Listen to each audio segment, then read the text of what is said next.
Have you ever met someone for less than 5 seconds and still carried their words home with you? Claire Whitmore believed speed solved everything.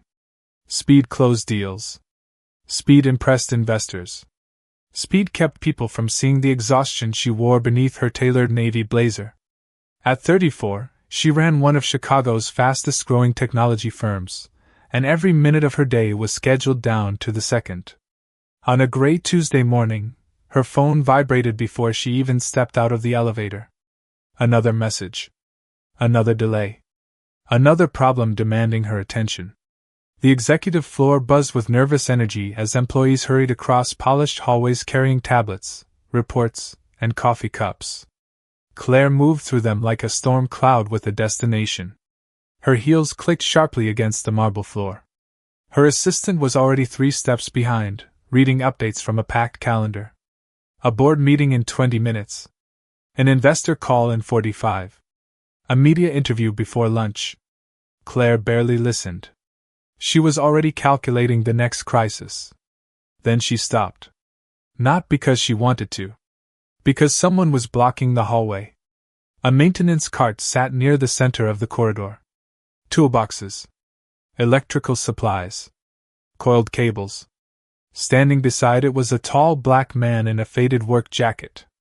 He appeared focused on replacing a ceiling panel, completely unaware that the busiest person in the building was approaching. Claire felt irritation rise instantly. The hallway was narrow. The clock was moving. Her patience wasn't. "Stay out of my way," she said. The words came cold. Automatic. The kind of sentence spoken by someone who had forgotten what it sounded like to everyone else. The man looked down from the ladder. His eyes met hers for only a second. Calm eyes. Tired eyes. Then he nodded once. "Yes, ma'am." No attitude. No argument. No resentment. Just quiet acceptance. He stepped aside and moved the cart without another word. Claire continued walking. The meeting consumed her attention within seconds. Contracts.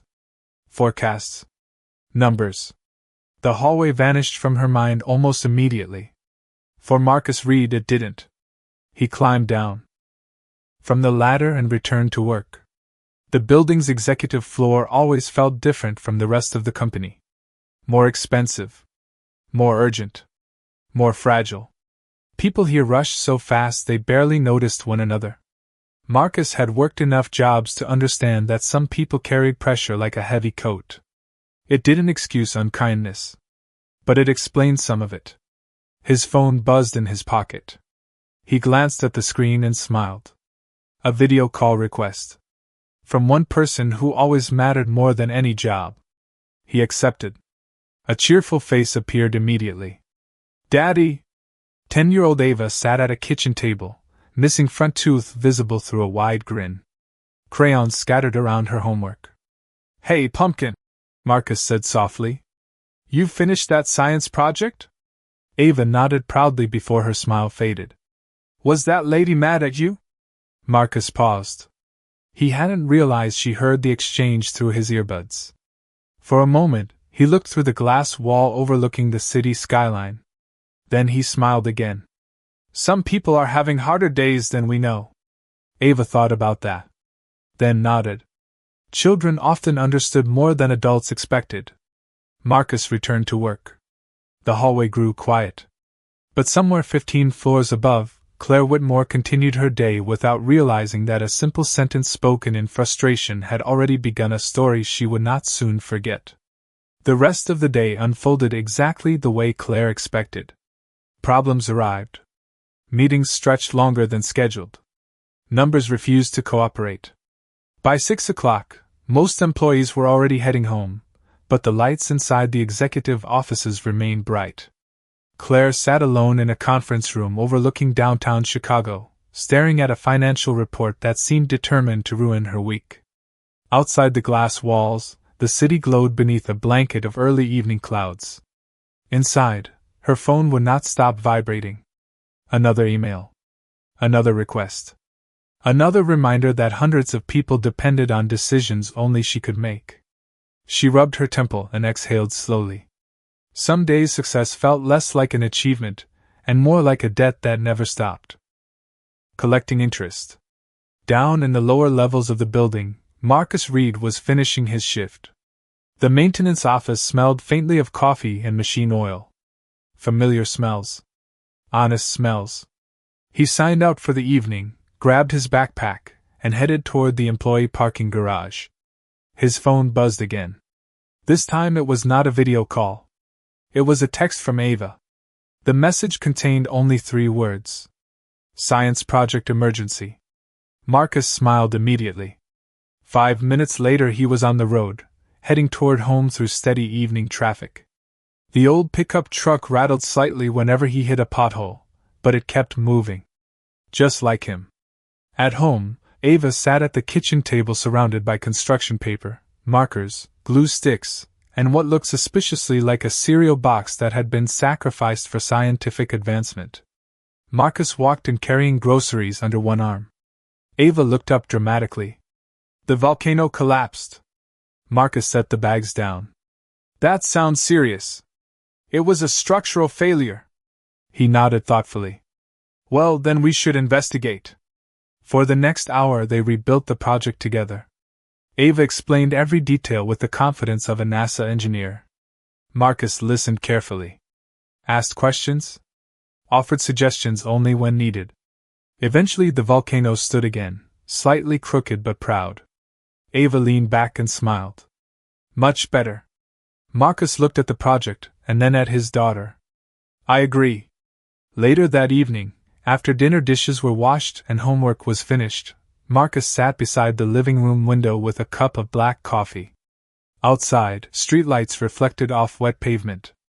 The neighborhood was quiet. Safe. Ordinary. Exactly the way he liked it. Meanwhile, several miles away, Claire remained inside the nearly empty headquarters. Most floors had gone dark.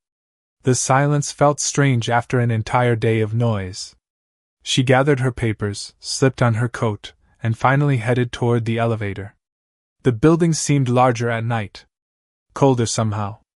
As she crossed the lobby, movement near the reception desk caught her attention. A young intern stood there alone. Nervous. Frustrated.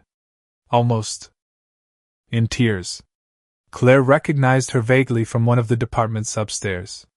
Before Claire could continue walking, someone else approached the young woman first. Marcus. The maintenance jacket gave him away immediately. Claire slowed without meaning to. The intern explained something. Her voice trembled. Marcus listened. Really listened. He did not interrupt. He did not rush her. He simply stood there with the same patience he had shown his daughter earlier that evening. After a minute, the young woman laughed softly through her frustration. Whatever problem she had brought to him had not disappeared. But somehow she looked lighter. Less alone. Marcus pointed toward a hallway, offered a few calm words, and the intern nodded gratefully before heading toward the elevators. Claire watched the exchange from across the lobby. It lasted less than 2 minutes. Nothing dramatic happened. No applause. No recognition. Marcus simply returned to his work and continued walking. Yet Claire found herself standing still. Because for the first time all day, she had seen someone move through the building without urgency, without ego, and without needing anything in return. And for reasons she could not explain, that unsettled her far more than any crisis waiting in her inbox. The next morning arrived wrapped in cold lake wind and low gray clouds drifting over Chicago. By 7 o'clock, Whitmore Dynamics was already awake. Elevators moved constantly. Coffee machines hissed. Keyboards clicked behind glass walls. Another day. Another race against time. Claire stepped out of her car holding a travel mug she barely remembered buying. She had slept less than 5 hours. Her mind had spent most of the night replaying presentations, investor concerns, and deadlines waiting for her at the office. Yet something else had slipped into those thoughts. A brief scene from the lobby. A maintenance worker listening to a nervous intern as though she was the most important person in the building. Claire pushed the memory aside and entered the lobby. She had larger concerns. At least that was what she told herself. Upstairs, the executive floor was already crowded. Her assistant handed her a schedule packed from morning until evening. Claire moved through meetings with practiced efficiency. She answered questions before they were fully asked, solved problems before others recognized them. Everyone admired her ability to stay ahead. Few realized how exhausting it was to always be the person expected to have answers. Around noon, she finally escaped her office for coffee. The executive lounge was unusually quiet. Through the large windows, downtown Chicago stretched beneath a pale winter sky. Claire poured coffee into a paper cup and glanced across the room. Two junior analysts sat near the corner discussing a software rollout that had gone wrong. Their expressions carried the familiar look of young professionals convinced one mistake might destroy their careers. Claire recognized it immediately. She had worn that same expression herself years ago. Before she could approach, someone else entered the lounge. Marcus Reed.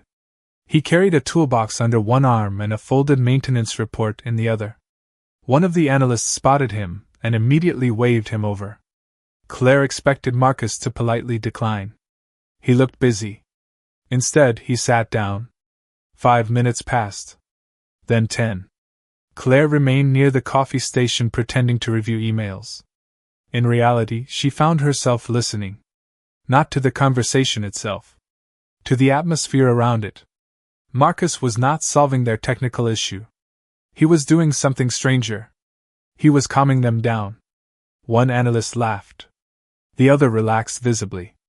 The tension that had filled the room seemed to dissolve little by little. Marcus eventually stood and returned to work. The analysts looked better than they had when he arrived. Not because their problem was gone. Because someone had reminded them they could handle it. Claire stared into her coffee. That feeling returned again. The same feeling she had experienced in the lobby. A quiet discomfort she could not name. Later that afternoon, a surprise storm rolled through the city. Rain tapped against the windows while wind rattled the building's upper levels. Employees hurried home before conditions worsened. Claire remained trapped inside conference calls. By the time she finally left her office, most floors had emptied. The building felt almost silent. As she crossed the parking structure toward her reserved spot, movement near the far corner caught her attention. A small boy sat alone on a concrete bench. No older than 7. Backpack beside him. Feet dangling several inches above the ground. Claire slowed immediately. The child looked worried but not frightened. More confused than anything else. She checked the time. Nearly 7:30 in the evening. The parking level should have been empty. Before she could approach, another figure appeared from the stairwell carrying a maintenance flashlight. Marcus. He noticed the child instantly. He did not rush. He did not panic. He simply walked over and sat beside the boy on the bench. The child said something. Marcus listened. Then nodded. A few moments later the boy managed a small smile. Claire remained standing several yards away, unnoticed. Watching. Something told her she should continue to her car. Instead she stayed exactly where she was. Because for reasons she still did not understand, she suddenly wanted to know what Marcus Reed would do next. Marcus sat beside the boy as if they had known each other for years. Not too close. Not too far. Just enough to let the child know he was not alone. The parking structure echoed softly with the sound of distant rain tapping against the concrete entrance. The boy clutched the straps of his backpack and stared at the floor. Marcus rested his flashlight beside him and spoke in the same calm voice he used with Ava. "What is your name, buddy?" The boy hesitated. "Ethan." "Nice to meet you, Ethan. I am Marcus." Ethan nodded but did not look up. Marcus glanced around the nearly empty parking level. No parents. No employees. No sign that anyone had realized the child was still there. "You waiting for someone?" Marcus asked. Ethan shrugged. "My mom works upstairs. She said she would be done before dinner." Marcus checked the time again. Nearly 7:45. Claire remained several yards away, hidden partially behind a concrete pillar. She could have walked over. She could have called security. Instead, she watched. Something about the scene kept her rooted in place. Marcus did not seem frustrated. He did not seem inconvenienced. He simply treated Ethan like a person who mattered. "Have you eaten?" Marcus asked. Ethan shook his head. Marcus nodded once and reached into his backpack. He pulled out a wrapped granola bar and a small bottle of water. "Emergency supplies," he said with a smile. Ethan finally smiled back. A small one. But real. "My daughter says I carry too many snacks." Ethan accepted the granola bar. "She is probably right." Marcus laughed softly. "You sound just like her." The tension around the boy seemed to ease. Little by little. Claire watched the exchange and felt something unexpected. Guilt. Not because of the child. Because of herself. She thought about how many times she had rushed past people this week. How many conversations she had shortened. How many faces she barely remembered seeing. Marcus, meanwhile, had stopped everything simply because a child was sitting alone. 20 minutes passed. Marcus contacted building security. Together they located an emergency contact number on file. The situation was simple. Ethan's mother had become trapped in a series of unexpected meetings and had assumed a relative already picked him up. A misunderstanding. Nothing more. Yet during those 20 minutes, Marcus never once checked his watch impatiently. Never acted as though he had somewhere more important to be. Eventually a woman rushed from the elevator doors. Her expression carried immediate relief. "Ethan!" The boy jumped from the bench and ran toward her. She hugged him tightly before turning to Marcus. Gratitude filled her eyes. "Thank you? I am so sorry." Marcus simply smiled. "He did great." The woman thanked him again before leading Ethan toward the elevators. Halfway there, the boy turned around. "Bye, Marcus."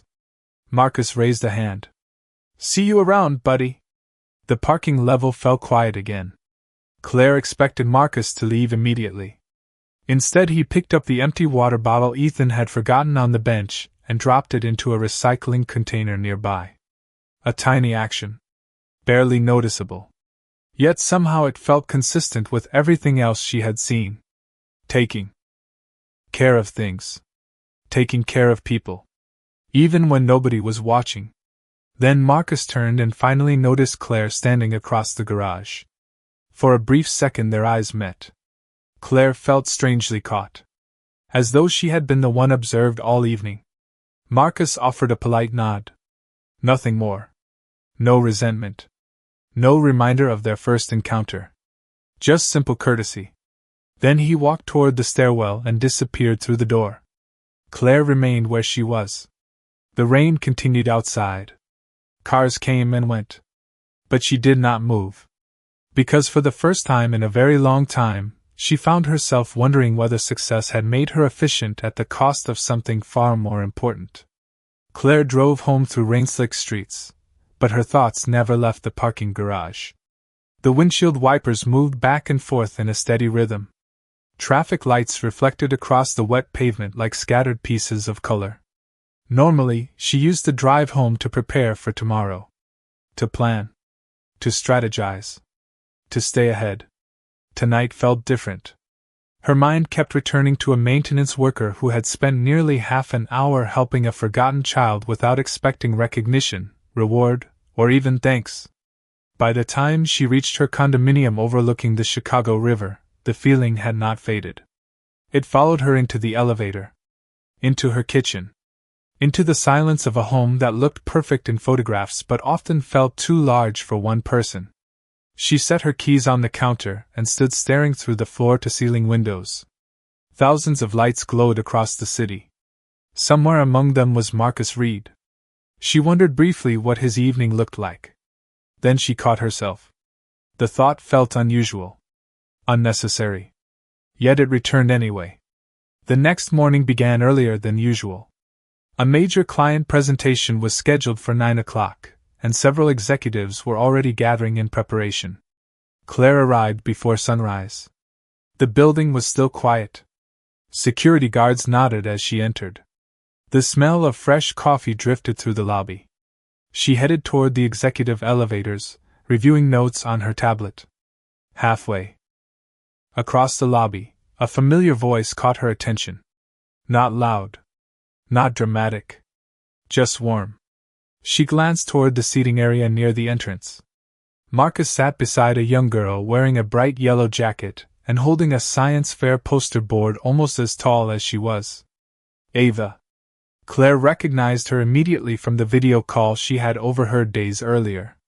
The girl was explaining something enthusiastically while Marcus listened with complete focus.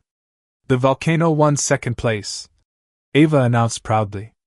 Marcus pressed a hand against his chest. Second place? I thought we were aiming for world domination. Ava laughed. The sound filled the quiet lobby. Dad? Marcus smiled. I am proud of you, kiddo. Claire slowed her pace. The interaction lasted only seconds. Yet she noticed something she had not expected. Marcus looked different around his daughter. Lighter somehow. The weight he carried at work seemed to disappear. Ava handed him a ribbon from the competition. Marcus examined it as though it were worth $1 million. Claire looked away before either of them noticed her watching. A few minutes later, the building awakened fully. Employees arrived. Meetings began. Deadlines returned. By mid-morning, Claire found herself trapped inside a conference room with 6 department heads debating a software rollout issue. Voices overlapped. Opinions collided. Stress filled the room. Then the power briefly flickered. Nothing serious. Just enough to interrupt the presentation screens. Groans echoed around the table. Someone immediately complained. Another blamed facilities. Claire rubbed her temple. Within minutes, Marcus appeared with a small maintenance team. They quickly inspected the issue. The repair itself was routine.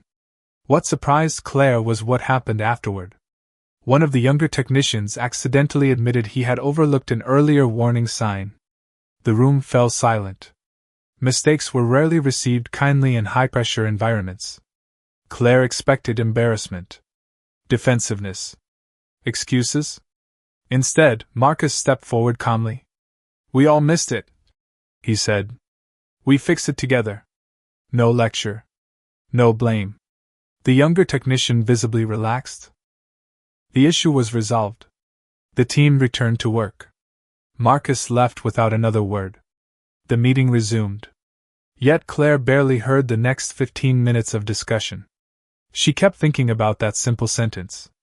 We fix it together. It sounded ordinary. Almost insignificant. But in a company where people constantly protected their positions and defended their mistakes, those 4 words felt strangely rare. For the first time, Claire found herself wondering not what Marcus Reed did for a living, but who he had become to move through the world that way. The question stayed with Claire longer than she expected. Not during meetings. Not during presentations. Those moments demanded too much attention. It arrived during the quiet spaces in between. While waiting for elevators. While staring through conference room windows. While standing alone with a cooling cup of coffee in her hand. Who had Marcus Reed become to move through the world that way? The answer should not have mattered. Yet somehow it did. 3 days later, the company hosted a leadership workshop for managers and department supervisors. Attendance was mandatory. Enthusiasm was not. Claire sat through most of the morning listening to consultants discuss communication, productivity, and workplace culture. Charts filled giant screens. Buzzwords floated through the room. Everyone nodded. Everyone took notes. Everyone checked their phones when they thought nobody was looking. By lunch, Claire felt more exhausted than inspired. She slipped out of the ballroom and headed toward a quieter section of the building. The executive dining area overlooked the river and remained mostly empty during large company events. For a few minutes she enjoyed the silence. Then she heard voices coming from the adjacent terrace. One voice belonged to Marcus. Claire recognized it immediately. She had heard it enough times now. Calm. Steady. Unhurried. Without thinking, she slowed near the doorway. Marcus sat at a small outdoor table with another maintenance employee, an older man nearing retirement. The conversation seemed casual, ordinary. Yet one sentence caught Claire's attention. "You ever get tired?" the older man asked. Marcus laughed softly. "Every day."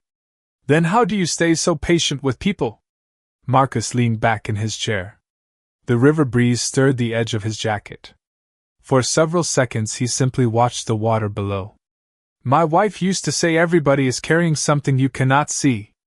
The words landed quietly. Claire froze. Marcus rarely spoke about himself. At least not publicly.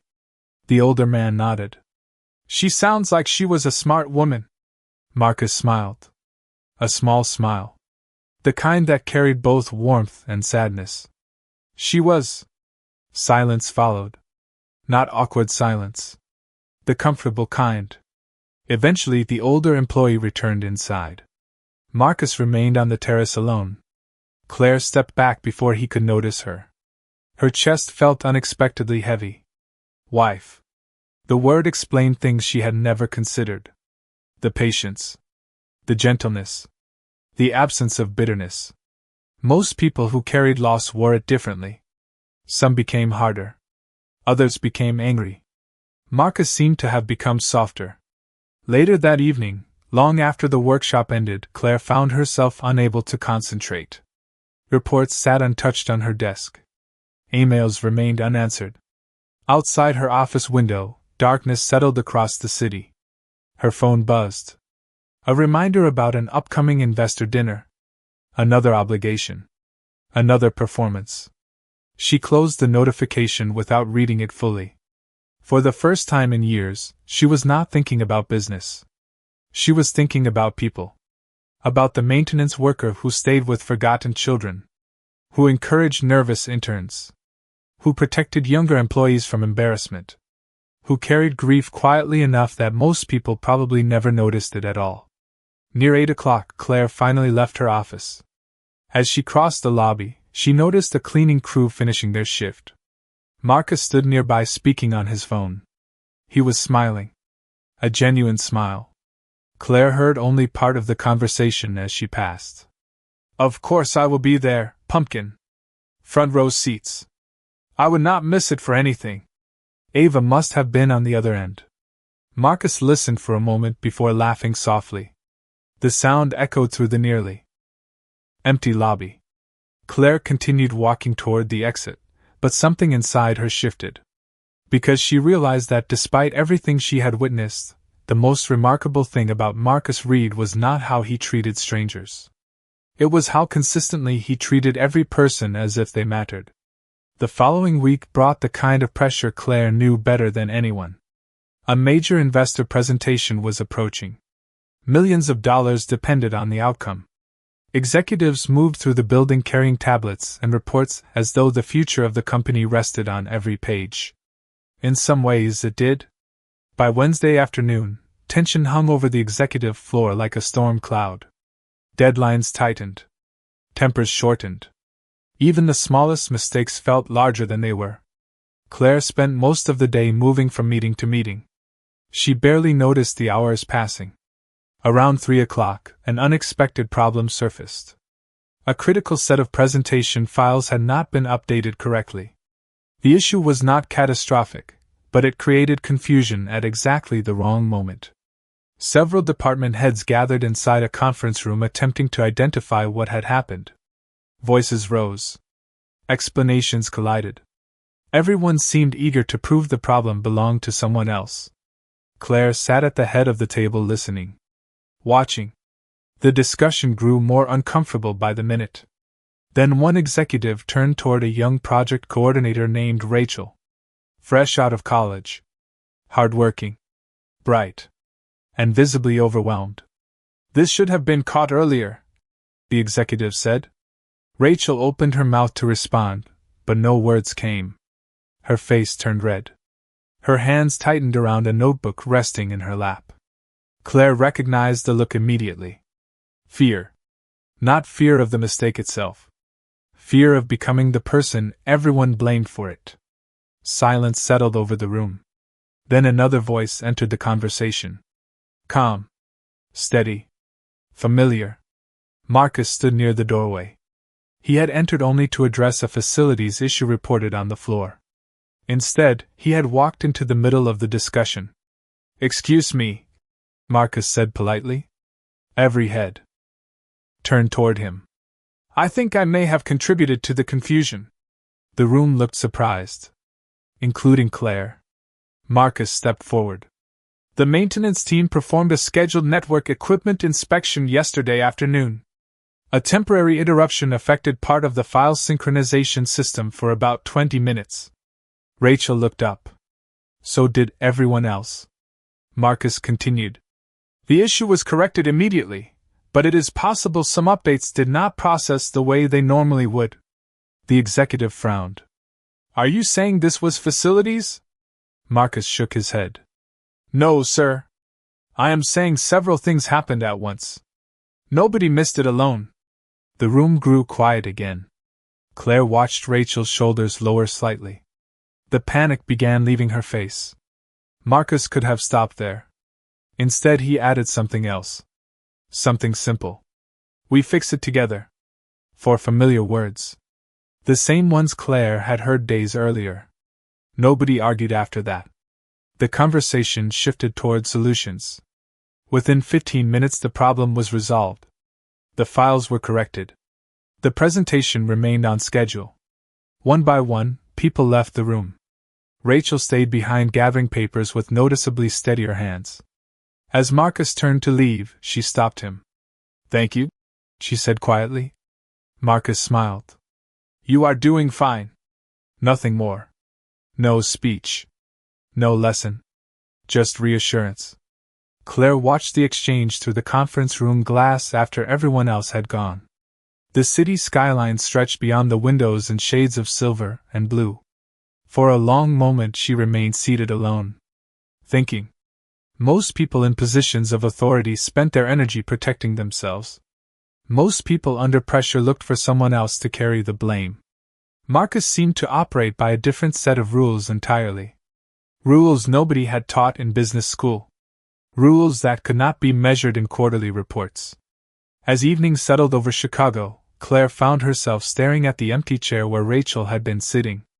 Then she remembered something Marcus once told Ava over the phone. Some people are having harder days than we know. For the first time, Claire wondered how many people around her had been carrying invisible burdens while she rushed past them without noticing. The investor presentation was a success. By Friday afternoon, the tension that had gripped Whitmore Dynamics for weeks finally loosened its hold. Executives congratulated one another. Emails filled with cautious optimism crossed the company network. For most employees, the victory meant a quieter weekend ahead. For Claire, it meant something different. It meant she finally had enough silence to hear her own thoughts. That realization surprised her. For years she had blamed exhaustion on long hours and responsibility. Now she was beginning to wonder whether something else had been missing. Human connection. Not networking. Not business relationships. Real connection. The kind she kept seeing wherever Marcus happened to be. Late that afternoon, Claire left her office and headed toward the lower floors to inspect a newly renovated workspace. The project had taken months to complete. Department heads followed her through the area discussing budgets and timelines. Claire listened politely. Then her attention drifted toward a nearby break room. The door stood partially open. Inside, Marcus sat at a small table speaking on his phone. The others continued walking. Claire slowed behind them. Not intentionally. It simply happened. Marcus did not notice her. His focus remained entirely on the conversation. Ava was on the other end. Claire recognized that immediately. How was the performance? Marcus asked. A burst of excited chatter answered through the speaker. Marcus smiled. I knew you would do great. More chatter followed. Then Marcus laughed softly. The kind of laugh that reached his eyes. No, pumpkin. Winning is not the important part. He listened again. Claire found herself standing completely still. Then Marcus spoke words she would remember for a very long time. The important part is making people feel seen. Most people go through their whole day feeling invisible. Silence followed. Ava must have been thinking about the answer. Marcus waited patiently. Then he added, "When somebody feels seen, even for a minute, it can change their whole day." Claire lowered her eyes. Something tightened inside her chest. Not pain. Recognition. Because she suddenly remembered her first interaction with him. The hallway. The maintenance cart. Her impatience. The sharpness in her voice. She had seen an obstacle. Nothing more. Marcus continued speaking with Ava. "You know what your mom used to say?" His smile softened. "Kindness is remembering that every person you meet is fighting a battle you cannot see." Claire looked away toward the window overlooking the city. Chicago shimmered beneath the late afternoon sun. Cars moved along distant streets. Tiny. Fragile. Human. For several moments she remained there listening to a conversation that was never meant for her ears. Not because she wanted information. Because she needed perspective. Eventually Marcus ended the call. He slipped his phone into his pocket and gathered his tools. As he stood, he finally noticed Claire near the doorway. Their eyes met. A brief moment. Nothing dramatic. Claire expected awkwardness. Maybe surprise. Instead, Marcus offered the same courteous nod he always did. The same respect he gave everyone, including people who had not always shown it to him. "Good afternoon, Ms. Whitmore," he said. Claire opened her mouth. For a second, words failed her. Something that almost never happened. Then she managed a quiet reply. "Good afternoon, Marcus." He smiled politely and continued down the hallway. Claire watched him disappear around the corner. The break room felt strangely empty afterward. Because for the first time, she understood why his presence unsettled her. Marcus Reed carried something she had spent years chasing through promotions, achievements, and endless workdays. Not success. Not influence. Not status. He carried peace. And somewhere along the way, Claire Whitmore had forgotten what that looked like. Monday arrived with clear skies over Chicago, and sunlight reflecting off the glass towers downtown. The city seemed lighter after days of rain. Inside Whitmore Dynamics, employees moved through the lobby carrying coffee cups and laptop bags, preparing for another busy week. Claire arrived earlier than usual. Not because she had more work. For once, her schedule was manageable. Yet she found herself standing near the lobby window several minutes before her first meeting. She told herself she was reviewing the day ahead. The untouched tablet in her hands suggested otherwise. Across the lobby, security guards exchanged greetings with employees arriving for work. A delivery driver rolled a cart through the front entrance. Somewhere nearby, a coffee machine hissed softly. Ordinary sounds. Ordinary people. Things Claire had spent years overlooking. Then she saw Marcus. He entered through the employee entrance carrying a worn backpack and a travel mug. Nothing about him drew attention. No expensive suit. No executive title. No audience. Yet somehow his presence grounded the space around him. A receptionist waved. Marcus waved back. A young analyst greeted him by name. Marcus asked how her weekend had gone. Small moments. Easy moments. Human moments. Claire watched quietly. Then something unexpected happened. Marcus approached the main hallway leading toward the elevators. The same hallway where weeks earlier she had brushed past him without a second thought. The same hallway where everything had begun. He pushed a maintenance cart ahead of him. Not blocking the corridor. Not in anyone's way. Simply doing his job. Claire felt a strange pull in her chest. A memory. Her own voice. Sharp. Dismissive. Unnecessary. Marcus continued forward without noticing her. Employees passed by on both sides. Some nodded. Some smiled. He returned every greeting.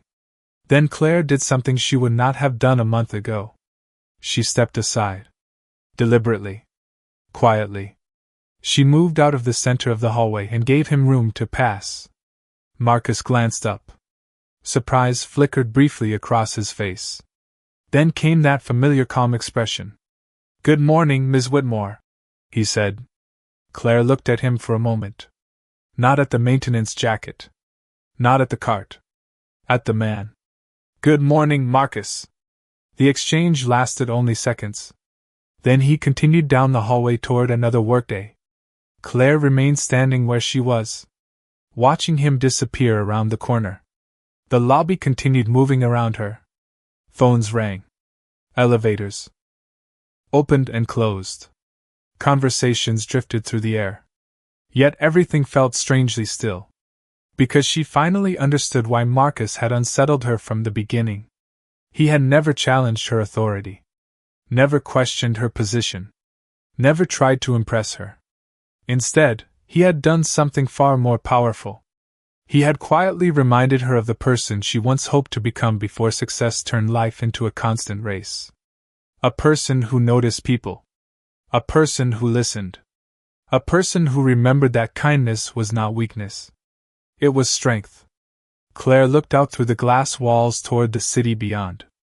For the first time in a very long time, the future did not feel like another problem waiting to be solved. It felt like an opportunity to do better. Somewhere upstairs, meetings would begin soon. Deadlines would return. Pressure would follow. But something inside her had changed. Not because a man had argued with her. Not because he had proven her wrong. Because he had shown her another way to move through the world. Quietly. Patiently. With dignity. And as Claire finally headed toward the elevators, she realized that the most important lesson she learned that month had not come from a boardroom, an investor, or a business strategy. It had come from a black single father who never raised his voice, yet somehow changed the direction of her heart.